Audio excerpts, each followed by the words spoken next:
जी दोस्तों, इस वीडियो में मैं आपको बाइनेंस के अंदर 2 टर्म्स जो इस्तेमाल होती हैं, परपेचुअल और क्वार्टरली, वो क्या हैं मैं उनका फ़र्क आपको बताऊँगा ताकि आप जब अपनी ट्रेड बाइनेंस पे करें, तो आपको पता हो कि आपने कौन-सी ऑप्शन सही सेलेक्ट करनी है और ताकि आप सही फ़ैसला कर सकें।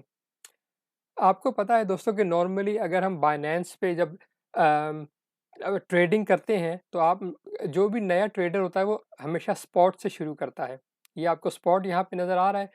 स्पॉट के अंदर हम अगर आपने पहले बाइनेंस पे ट्रेडिंग नहीं की या वैसे भी ट्रेडिंग नहीं की तो तो स्पॉट बेसिकली सिर्फ ये होता है कि आपके पास अगर अकाउंट में $100 हैं या $1000 हैं या जितने भी हैं, उससे आप जितने की भी चीज़ खरीदते हैं, वो आपके अकाउंट में रहती है। आप उसको जब तक चाहें रखें और जब चाहें बेच दें। चाहे आप इसको खरीदने के बाद 5 मिनट में बेच दें, चाहे आप उसको खरीदने के बाद 5 साल तक रखें, वो आपकी मर्ज़ी पर होता है। लेकिन जब हम स्पॉट्स से मूव करके जब लोग फ्यूचर्स की तरफ आते हैं, तो फ्यूचर्स के अंदर लोगों को जो बाइनेंस के सामने 2 टर्म नज़र आती हैं। एक को कहते हैं परपेचुअल, जैसे ये सामने लिखा हुआ है, और एक को कहते हैं क्वार्टरली। जैसे अभी मेरे सामने एक कॉइन सेलेक्ट हुआ है, एक पेयर सेलेक्ट हुआ हुआ है। इसी तरह आप अगर यहाँ पर देखें जो और भी पेयर्स आ रहे हैं, उन सब के सामने या तो परपेचुअल लिखा होता है या क्वार्टरली लिखा होता है। अगर मैं यहाँ नीचे आऊँ तो आप देखें सबके सामने परपेचुअल लिखा हुआ है, ठीक है? और अगर मैं इसी तरह नीचे आता जाऊँ तो कहीं आपको क्वार्टरली वाली भी नज़र आएँगी। ये देखें, जैसे ये क्वार्टरली, तो बहुत सारे पेयर्स हैं, उनको आप स्पॉट में भी ट्रेड कर सकते हैं, उनको आप फ्यूचर्स में भी ट्रेड कर सकते हैं और फ्यूचर में फिर आके आपको परपेचुअल और क्वार्टरली की 2 ऑप्शंस मिलती हैं। तो जैसा मैंने कहा, स्पॉट में आपको पता चल गया कि आप जो चीज़ खरीदते हैं वो आपके ऊपर है, आप उसको जब तक रखें, चाहे फ़ौरन बेच दें, चाहे बहुत लंबे अरसे तक रखें। ये स्पॉट में होता है।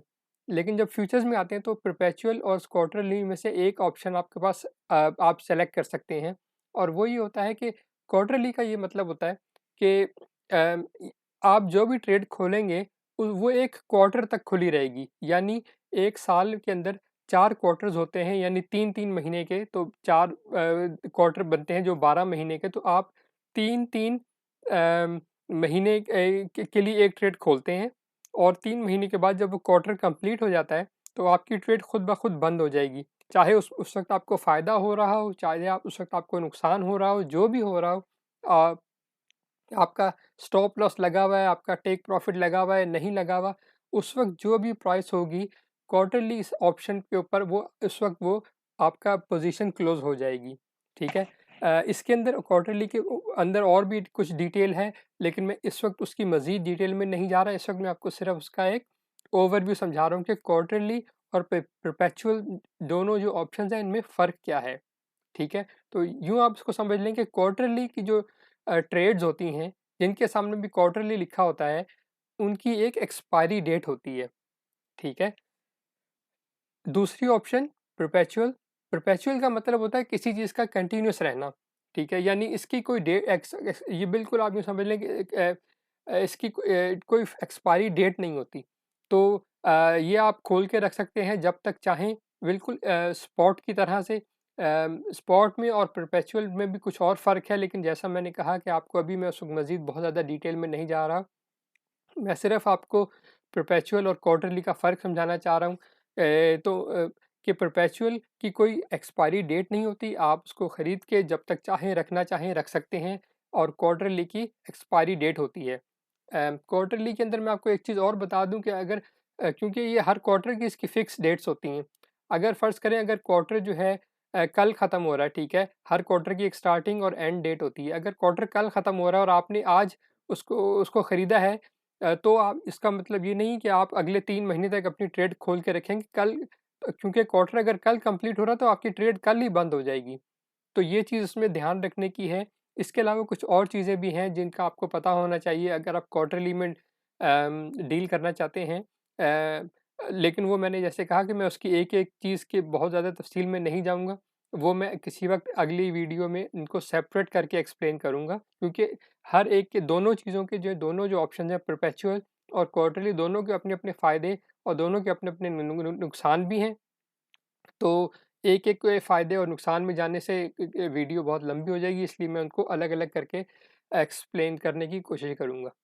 तो उम्मीद है आपको इस फ़र्क समझ में आ गया होगा कि फ्यूचर्स के अंदर जब जब भी आप पेड़ को सर्च करते हैं तो उनके सामने आपके जो परपेचुअल आता है और क्वार्टरली लिखा होता है तो उसका क्या फ़र्क होता है। इसके साथ ही अब मैं अपनी वीडियो को यहीं ख़त्म करता हूँ। उम्मीद है आपको समझ में आ गई होगी। अगर कोई क्वेश्चन है, कोई सवाल है, आप कमेंट्स में पूछ सकते हैं। और अगर आपको कोई अगर आपका अकाउंट नहीं है तो आप अकाउंट बना भी सकते हैं। मेरा बायनेंस के मेरी डिस्क्रिप्शन के अंदर बायनेंस का एक लिंक होगा, आप उस लिंक पे क्लिक करके अपना अकाउंट बना लें। ऑनलाइन पैसे कमाने के ज़बरदस्त मौके दुनिया में इस वक़्त पैदा हो चुके हैं और लोग बहुत ज़्यादा पैसा बना रहे हैं। मैं आपको सिर्फ इशारतन दिखा रहा हूँ। ये पिछले चंद दिनों में 122% मुझे एक जगह पे हुआ। इसी तरह अगर मैं आपको फिर एक दूसरा था वो तकरीबन 100% के करीब। फिर इसी तरह से और भी बहुत सारे हैं, जैसे ये तकरीबन 150%। तो इस तरह ऑनलाइन पैसे बनाने के ये बहुत ज़बरदस्त तरीका है। अगर आप ये इस तरह का प्रॉफ़िट बनाना चाहते हैं तो आप मेरे अम, चैनल को सब्सक्राइब भी कर सकते हैं और आप मुझे सिर्फ सिंपल कमेंट भी कर दें, सब्सक्राइब बेशक ना करें। क्या आप और मैं जो पेयर्स मैं सेलेक्ट करता हूँ ट्रेडिंग के लिए, उसको उसको मैं आपको बता सकता हूँ कि आप भी उसको फॉलो करें। एक जिसको ट्रेडिंग सिग्नल की तरह से आप उसको ले सकते हैं। तो उसके ऊपर मैं फिर एक खुद से एक अलग टॉपिक है कि ट्रेडिंग सिग्नल्स क्या चीज़ होते हैं और कैसे होते हैं, लेकिन आपको मैंने सिर्फ एक इशारा दिया कि अगर आप इस तरह का प्रॉफ़िट बनाना चाहते हैं, जैसा कि मैंने आपको दिखाया, तो आपको सिर्फ आप मेरे चैनल में अपना कमेंट कर दें और काफ़ी होगा। और फिर मैं आपको वहाँ से गाइड कर दूँगा कि आगे क्या करना है। इसके साथ ही मैं अपनी वीडियो को यहीं ख़त्म करता हूँ। उम्मीद है आपको बात की समझ में आई होगी। अगर कोई चीज़ रह गई है तो आप मुझसे सवाल करके पूछ सकते हैं। इसके साथ ही अपने दुआओं में याद रखिएगा। खुदा हाफ़िज़।